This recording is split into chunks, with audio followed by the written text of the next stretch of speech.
예수님의 탄생의 예언은 창세기 3장 15절에 나옵니다. 여자의 후손으로 오실 것이요 그 후손은 마귀 너의 머리를 상하지만 마귀 너는 그분의 뒤꿈치를 깨물 뿐이라, 상하게 할 뿐이라. 모두가 남자의 후손이지만 예수님만은 동정녀 마리아의 몸에서 이 땅에 오신 여자의 후손이었습니다.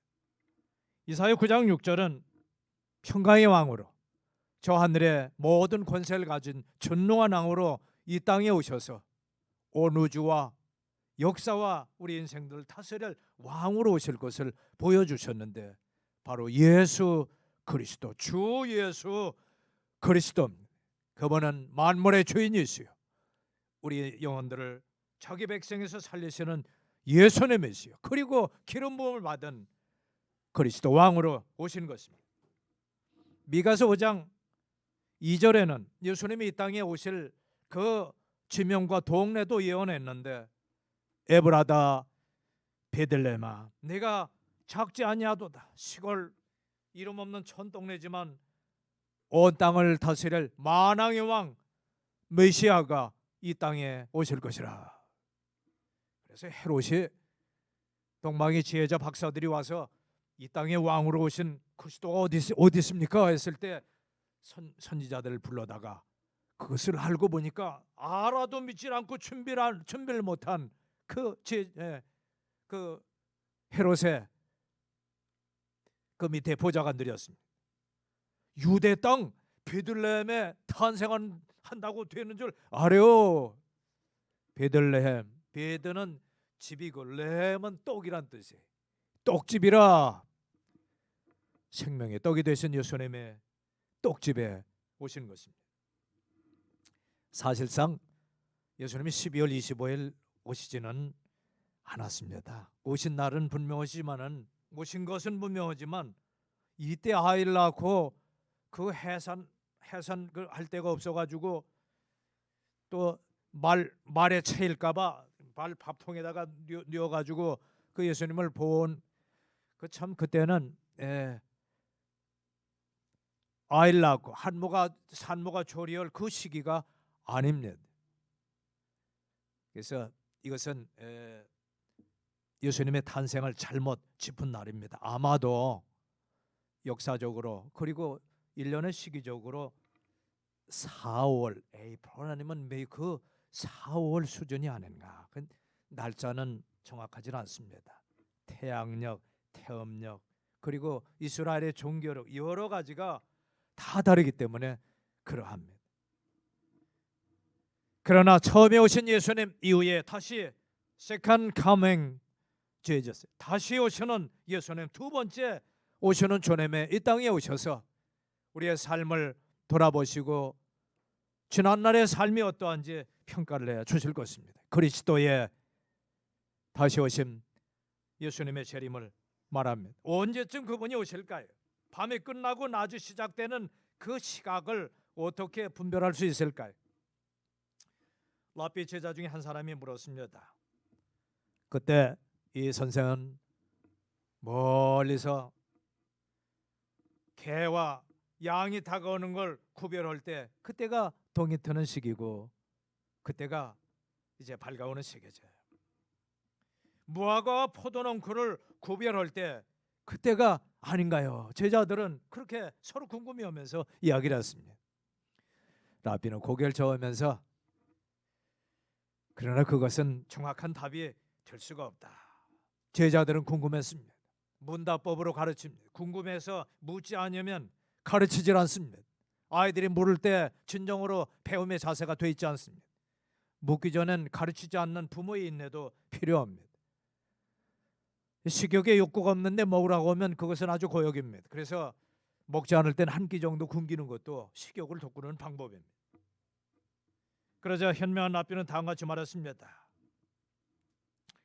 밤과 낮이 딱 구분이 되는 그 시기는 너희들이 다른 사람들의 얼굴을 잘 들여다보고 너희가 너희의 형제인가 자매인가를 인식하고 구별했을 때 그때가 바로 동이 트는 시기니라. 참된 믿는 자와 믿지 않는 자, 형제 자매와 불신자의 구별이 언제 오는가? 그때 바로 동이 트는 시기라. 주님이 오시는 시기라. 지금은 아무리 깜깜하고 아무리 어두워진다 할지라도 그리스도인의 모습이 구별이 될 것입니다. 우리 속에 진리의 빛, 하나님의 자녀의 그 모습이 있다면 우리의 얼굴과 순본의 하나님의 자녀 성도로서 이 땅을 살기에 빛이 있는 자, 진리의 빛이 하나님을 진실로 믿는 신앙의 양심이 있는 자다. 밤이 깊고 낮이 가까웠으니 주님이 다가올 때이라. 우리의 역할과 그리고 우리가 하나님의 참된 성도로서 그리고 광명교회 형제 자매로서 진실되이 섬기는 모습이 우리 얼굴 모습으로 구분이 되어야 할 것입니다. 얼굴을 잘 보고 아니 내 얼굴을 거울에 비춰보고 난 하나님의 참된 성도인가, 교회와 형제 자매들에게 유익을 끼치는 주님의 자녀인가를 구분해야 될 것입니다. 주님 앞에 다가올 때 여기 보니까 10절에 우리 모두가 한번 따라해 주세요. 우리 모두가 그 다음에 힘차게 반드시 그리스도의 심판석 앞에 나타나리니 우리 자신을 보인다는 것입니다. 누가? 우리 모두가, 나도 여러분 우리 모두가 반드시 이건 틀림없이 주님의 심판대 앞에 선다는 것입니다. 이걸 헬라말로 베마라 그래. 베마 시상대라 그렇게 얘기합니다. 시상대라. 시상대는 잘하는 자에게 상을 주는 것입니다. 못하는 자는 거기 참여도 할 수가 없고 그만 부러울 뿐입니다. 상 주시는 시상대 주님이 가지고 계시고 또 하나의 여기 심판석은 흰 보좌 심판대라 그랬습니다. 이건 우리가 거기 쓰지 않습니다. 죄인들이 흰 보좌 앞에 서면 거뭇것 그의 부정함과 탐욕과 더러운 죄악들이 다 드러나는데 흰 보좌 심판이라 두려울 뿐입니다. 그러나 우리는 상을 받는 이 시상대 앞에 서게 될 것입니다. 우리가 상을 받기 위해서는 어떻게 되느냐? 제일 먼저 10절에 우리 모두가 반드시 그리스도 심판석 앞에 나리로써 각 사람이 좋은 것이든 나쁜 것이든 자기가 행한 것에 따라 자기 몸 안에 이루어진 것들을 받으리라. 그런즉 우리가 주의 두려움을 알므로 한번 따라해 주세요. 주의 두려움을 알므로 우리는 주님의 두려우심을 알고 그 마음속에 가지고 주님을 섬기며 그 심판석 앞에 서야 될 것입니다. 그 심판대를 준비해야 될 것입니다. 우리 모두가 반드시 틀림없이 그 앞에 설 것이라.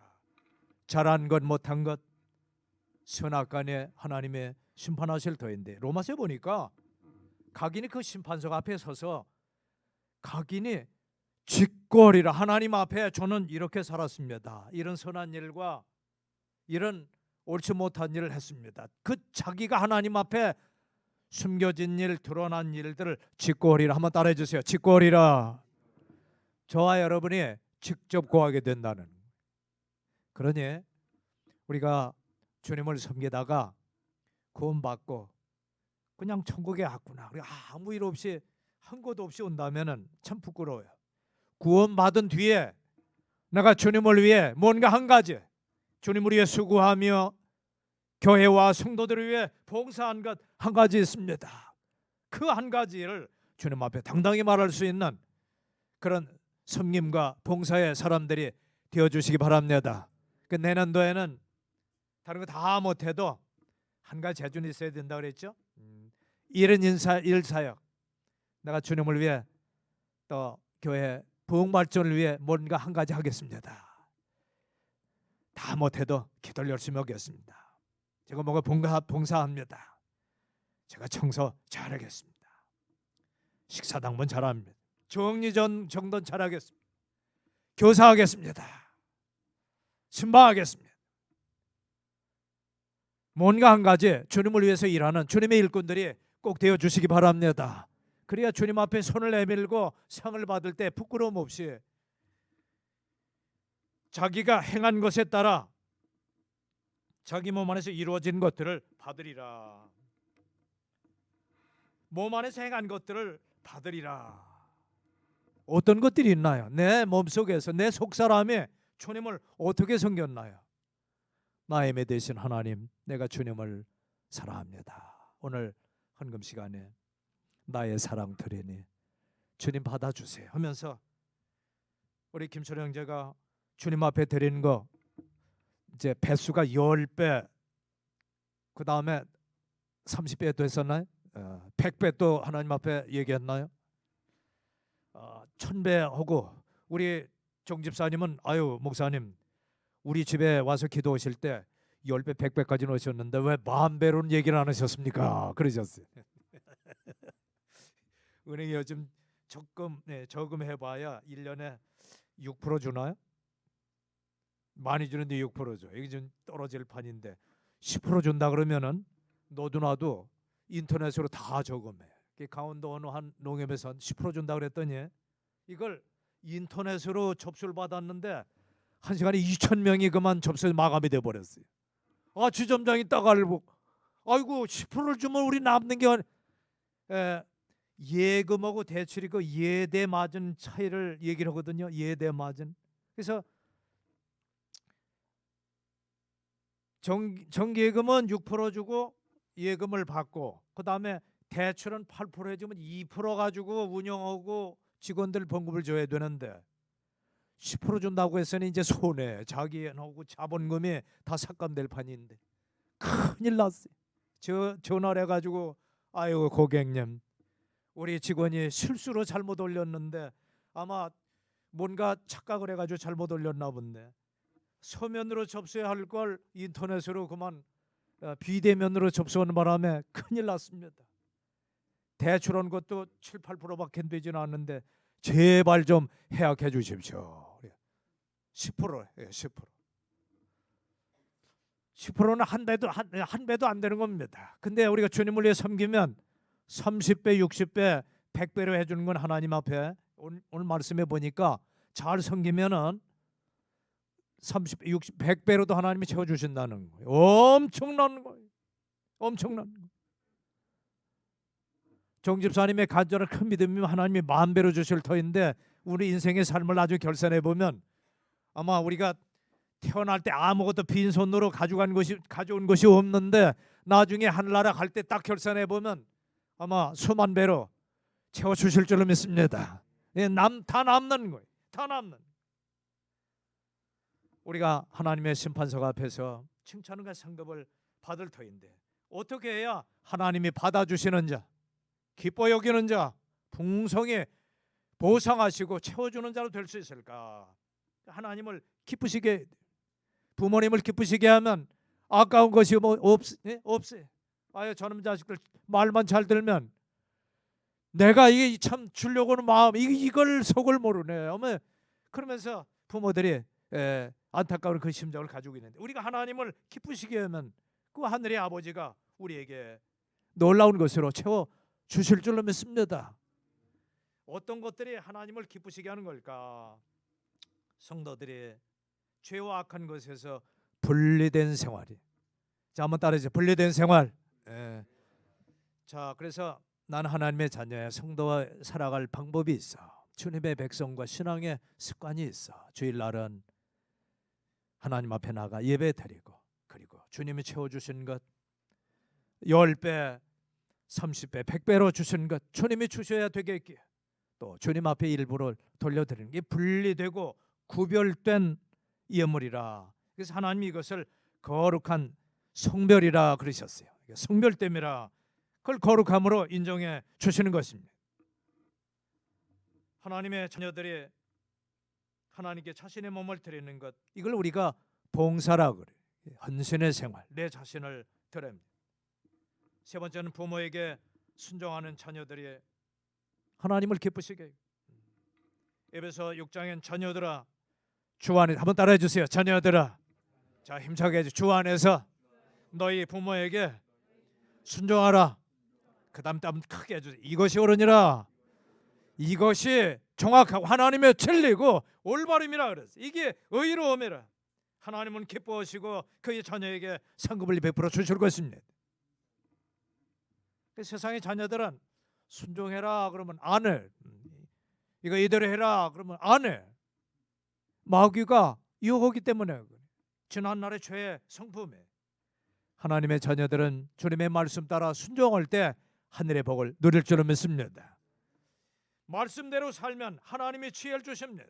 성경에 다니엘서에 보면은 다니엘과 그의 세 믿음의 친구들이 있어요. 자신을 더럽히지 않고 하나님의 말씀대로 부모의 교육을 받고 순종한 자녀들이 부모님의 가르침대로 그대로 합니다. 이걸 다니엘 학습법이라. 세상 자녀들보다 결국 보니까 10배나 뛰어난 지혜를 얻게 됐다 그랬어요. 다니엘과 그의 세 친구는 음식이 달랐어요. 그 음식은 여러분의 눈이 되고 코가 되고 귀가 되고 유지하고 피와 살이 되는 무엇을 먹느냐에 따라 여러분의 몸의 건강도 반 이상은 좌우해요. 그 다음 이제 생활 습관이죠. 부모님이 유전자도 있겠지만은 여러분의 평생의 건강의 모습은 무엇을 먹고 어떻게 지내며 무엇을 하느냐에 달려 있어요. 다니엘과 세 친구는 왕이 즐겨 먹는 고기 기름진 음식과 그 포도주보다는 채소와 과일로 그리고 정결된 음식으로 달라고 부탁을 했습니다. 그래서 고기 먹는 것을 삼가했습니다. 여러 날이 지난 뒤에 우리의 혈색과 지혜를 시험해 주십시오. 다른 신하나 다른 자녀들보다 만약에 그 결과가 못하다면 왕이 주는 음식을 그대로 우리가 먹겠습니다. 여러 날이 지났습니다. 열흘 크게 차이 안 나요. 한 달도 차이가 안 납니다. 한 열흘 정도 지난 뒤에 지혜를 다 동원해서 왕이 시험 문제를 냅니다. 이것저것 다 묻습니다. 다니엘과 세 친구는 다 답변하고 명석하고 아마 그 해답 이상으로 그 시험관에게 만족을 줬나 봅니다. 그 바벨론 자녀들보다 신하들보다 10배나 뛰어난 지혜를 얻게 됐다 그랬어요. 이제 졸업식이 다가옵니다. 학교장상, 총리상, 그 다음에 담임선생님상, 요즘 상도 그렇게 있어요. 예전에는 뭐를 줬나요? 영어 사전, 그 다음에 이제 옥편이라고 한자 사전을 줍니다. 중학교 가면 꼭 필요한 사전인데 요즘 그런 거 안 가지고 다니죠. 핸드폰에 다 나오니까 그 안에 뭐 수백 권의 백과사전과 사전들이 다 있으니까 찾아보면 다 나와요. 예전엔 그게 아주 큰 성이었어요. 그리고 그걸 중학교, 고등학교까지 다 닳도록 그 얇았던 게 하도 펼쳐보면 이렇게 두꺼워져요.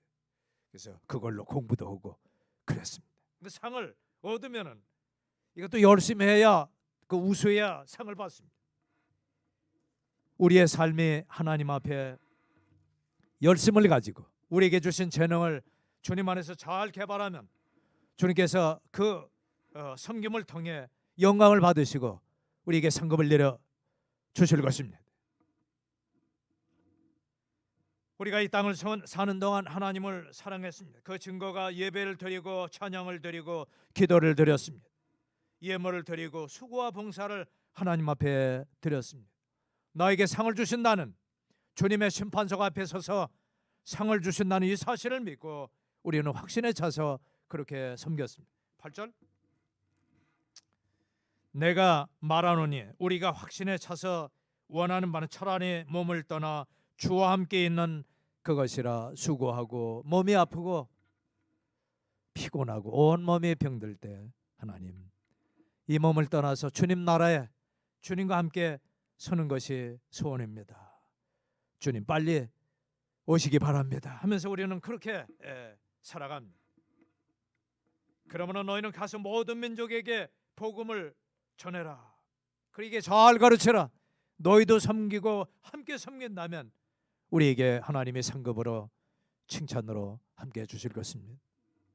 히브리서 11장 6절 믿음이 없이는 기쁘시게 못하나니 하나님께 나아가는 자는 반드시 그가 계신 곳과 자기의 일을 부지런히 찾는 자들에게 상 주시는 이심을 믿어야 할지니라. 한번 따라해 주세요. 믿어야 할지니라.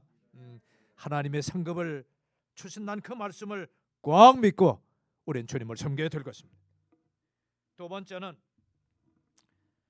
주님의 심판석 앞에 서려면 주님의 두려움을 가지고, 두 번째는 깨끗한 양심을 가지고 섬길 때 하나님이 상을 주십니다. 5장 11절 그런지 우리가 주의 두려움을 알므로 사람들 살거니와 우리가 하나님께 밝히 드러났고 또 너희 양심에도 밝히 드러난 줄로 내가 확신하노라. 드러난 양심, 선하고 깨끗한 그 마음을 가지고 주님을 섬길 때 우리에게 하나님의 칭찬과 상급을 주십니다. 우리는 이 땅에서 죽어봐야 나중에 모든 걸 안다. 그건 어린아이 믿음입니다. 죽어봐야 하는.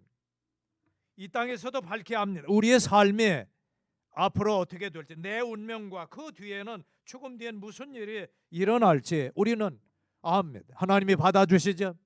그리고 천군 천사가 주님의 나라에 우리의 발걸음을 인도할 것이고, 그리고 그리스도의 심판석 앞에 서서 나의 삶을 직접 구하여 그 행한 일에 따라 하나님이 상급을 주신다는 사실을 우리는 압니다. 이 말씀을 우리는 확신합니다. 이 말씀을 여러분 분명히 믿으시기 바랍니다.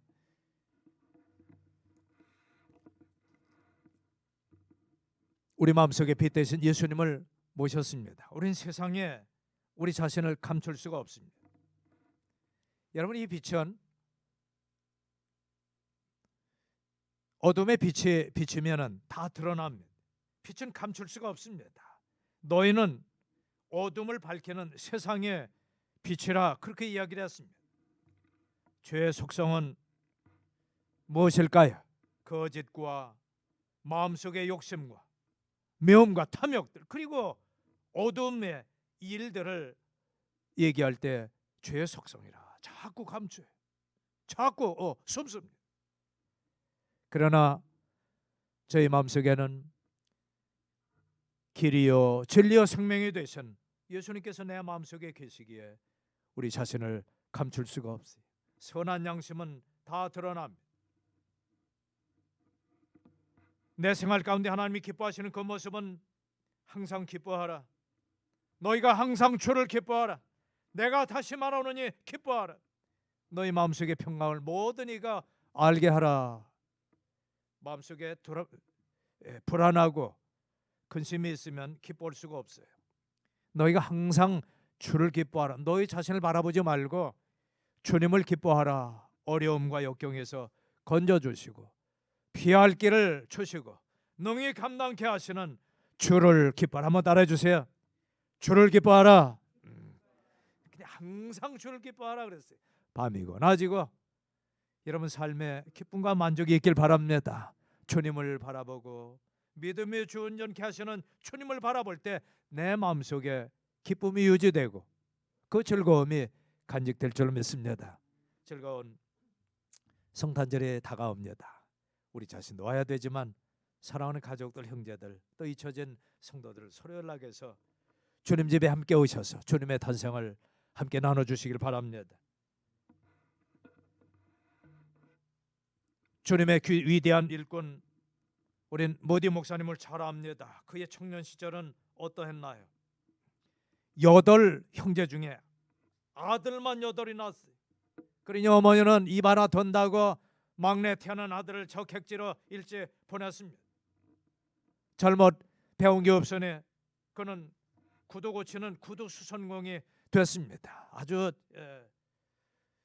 낮은 일이죠. 여러분, 이 구두를 만지고 남들의 발을 만진다는 게 참 힘든 일이에요.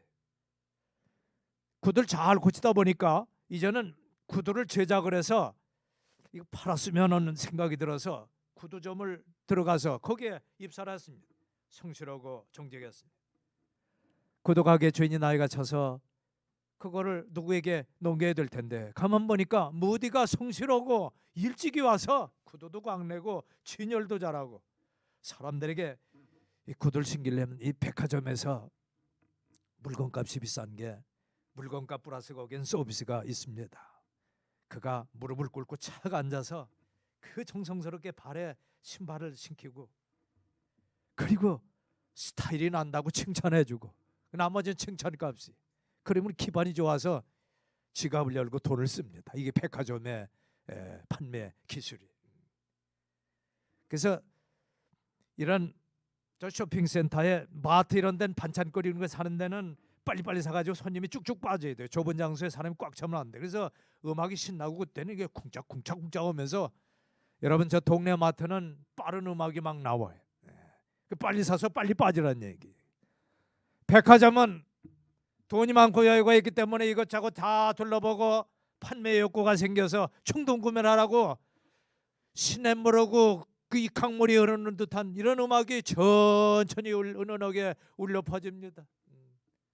바이올린 음색에 오보에 클라리넷 음색이 여유 있게 흘러나면 사람들이 마음속에 여유를 가지고 이것저것 어서 오세요, 이건 어떤가요 하면서 그 서비스 받는 그 모습에 홀딱 반해가지고 자기가 그만 신분이 상승이 된 것처럼 저것도 마음에 들고 저것도 눈에 뿅 가고 그러면은 결국은 한 바퀴 돌아와서 그걸 산다는, 이게 상술입니다. 그 서비스로 그렇게 오기 때문에 그 대우에 그만 일종의 좀 착각을 하는 거죠. 착각을 하는. 그래서 백화점에 가서는 얼른 돌아보고 생각했던 것만 딱 찍고 얼른 사고 말아야지. 이것저것 돌아봤다간 2층, 3층, 5층 올라갔다가는 여러분 지갑이 다 털리는 것입니다. 구두가게 주인은 무디가 훌륭한 점원이야. 그에게 네 가게를 넘겨야지. 성실과 친절 덕분에 번창하는 사업체를 물려받았습니다. 싼 값에 물려받았습니다. 구두점이 아주 번창하고 잘 됐습니다. 돈을 많이 벌었습니다. 어느 날 하나님이 자신을 부른다는 사실을 하나님의 말씀을 통해 죄 많은 세상 한 번뿐인 그 생애가 하나님 앞에 주님을 기쁘시게 하는 생애로 드려지지 않겠냐면서 하나님이 부르시는 그 말씀을 들었습니다. 번창하는 사업체를 싼 값에 정리합니다. 인수받은 사람은 무디는 지금 정신이 돌아서 나에게 홀값에 넘기는 착각을 하고 있어.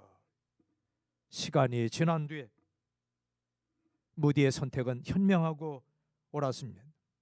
세상 사람들은 사업가로 더 성장하고 부자가 될 수 있었지만 저가 잘못 선택했네, 조롱했지만 그는 우리 모두가 알고 있는 주님의 훌륭한 종 무디, 그는 100만 명을 주님 앞에 인도했다고 사람들이 이야기를 하고 하늘나라에서도 평가하고 큰 상을 받은 주님의 일꾼이 되었던 것입니다. 성도 여러분, 우리는 하나님 앞에 서기 위해 준비를 잘하고 있는지, 나는 주님 앞에 내 삶이 자랑스럽고 떳떳하게 내놓을 수 있는지, 나의 삶의 선택에 하나님이 값지게 보시는 그 삶인지, 오늘 여기 보니까 하나님이 나를 받아주시는 자인가? 9절에 그러므로 우리는 함께 있든지 떨어져 있든지 그분께서 받아주시는 자가 되려고 수고하느라. 한번 따라해주세요. 받아주시는 자. 다시 한번, 받아주시는 자. 하나님이 나를 받아주시는 자인지 아니면 물리치는 자인지. 겸손한 자는 하나님이 받아주시지만 나의 삶을 주장하고 고집을 쓰고 교만하면 주님이 그를 물리치는 것입니다. 다음 사람, 다음 사람, 너는 성이 없다, 그렇게 물리치시는 것입니다. 나는 하나님 앞에 받아주시는 자, 주님의 칭찬받는 자가 되도록 주님이 부르시는 그날까지 힘써 주시길 바랍니다. 힘써 수고하며 나에게 맡긴 그 일이 주님의 일이라. 그 일도 힘쓰고 나의 삶에도 힘쓰면은 믿음의 성실함을 보시고 하나님이 받아주실 것입니다. 마음속에 거룩한 두려움, 우리 이걸 경건함이라 이렇게 거룩한 두려움을 가지고 주님을 섬기며 선한 양심을 가지고 열심히 섬기며 마지막으로 우리 마음속에 예수님의 사랑을 가지고 섬겨야 될 것입니다. 5장 14절 이는 그리스도의 사랑이 우리를 강권하기 때문이라. 우리가 이같이 판단함으로 한 사람이 모든 사람을 위해 죽었으면 모든 사람이 죽은 것으로 판단하노라. 우리 마음속에 그리스도의 사랑을 가지고 살아가라, 그렇게 했습니다. 그럴 때 하나님이 나를 인정하시고 그 심판석 앞에서 큰 상급을 내려주신다고 했습니다. 우리 마음속에는 두 가지 감정이 교차합니다. 하나님에 대한 두려움과 하나님에 대한 사랑입니다. 하나님에 대한 두려움은 공경하는 마음, 하나님을 받들고 섬기는 마음입니다. 두 가지 감정은 자녀들도 역시 느끼는 감정입니다. 부부의 마음도 두려움과 사랑이 있습니다. 혹시 이 사람이 나를 저버리지 않을까, 나를 떠나지 않을까 하는 두려움도 있지만 이 두려움을 물리칠 수 있는 것은 사랑입니다. 그래서 하나님 말씀에 이 사랑은 두려움을 물리친다. 다 극복하고 어려운 세상 힘든 이 장래를 헤쳐나갈 수 있는 것은 두 사람의 뜨거운 사랑으로 하나 되는 것입니다.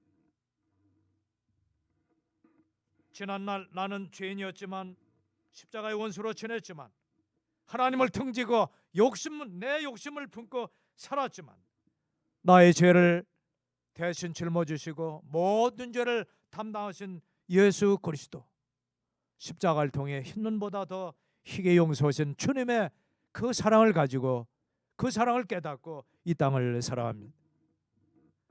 여러분, 이틀 전에 눈 왔나요? 눈 왔어요. 조금 눈 와도 미끄럽고 도시 사람들은 이 눈이 참으로 방해거리가 되지만 저 시골이나 농촌은 눈이 또 많이 와야 보리 농사도 되고 겨울 가뭄도 해결이 된다고 합니다. 그리고 저 싱가포르 늘 사시사철에 35도에서 40도 육박하는 38도고도 눈이 없어요. 겨울이 없어요. 명동이 모처럼 놀러 왔는데 춥고 뭐 붕어빵 어묵 하나 사 먹는 것도 겨울 체험의 관광 상품이다. 이 추운 기온도 관광 상품이 된다는 게 신기하죠. 눈이 또 오면 아주 홀딱 반하는 거예요. 강원도 가서 그 스키 타는 게 아주 관광 상품이 되어버렸어요. 먹과 같이 그 우리의 죄를 흰눈과 같이 용서하신 주님의 사랑을 눈이 내릴 때 쳐다보면서 여러분 감사하시기 바랍니다. 아프리카도 눈이 있어요. 저 2000m 넘으면 만전설이 쌓이는 킬로만자로 보면은 눈이 허옇게 쌓여 있어요. 아, 우리의 검은 죄도 예수님이 흰눈같이 용서하셨구나. 자연 만물을 통해 하나님의 살아계심을 드러내고 증거하는 모습을 깨달을 수 있기를 바랍니다. 나를 사랑하신 우리 주님 12월 달을 맞이했습니다. 이제 남은 2주간 무엇을 할 것인가? 주님은 나를 위해 큰일 하셨는데 난 뭘 할까? 1858년도 시인 한 사람이 시를 썼습니다. 시인은 시를 하나 이거 쓰려면은 얼마나 고뇌하는지 한 단어, 한 단락, 한 문장으로 되기까지 얼마나 수백 번, 수천 번의 생각을 하고 또 쓰고 또 지읍니다. 담임 목사님이 그 과정을 신방했습니다. 자매는 프란시스 헤버갈이란 자매인데 시가 잘 나옵니까? 요즘 시상이 잘 떠올리지 않아요. 떠오르면 금세 한 편이 작성이 되는.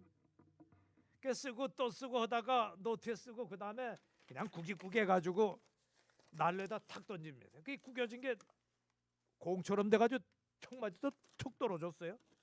그거 뭡니까? 펴보니까 그 시가 한 편이 그 별로 제 마음에 들지 않아요. 가만 보니까 난로에서 다시 태어난 그 시 한 편이 뭐냐면은 내 널 위해 몸 버려 피 흘려 내 죄를 속하여 살 길을 줬건만 내 몸을 위해 넌 날 위해 무엇을 주었느냐. 주님의 그 사랑을 생각하면서 그 시를 썼는데 자기는 마음에 안 든다는 거예요.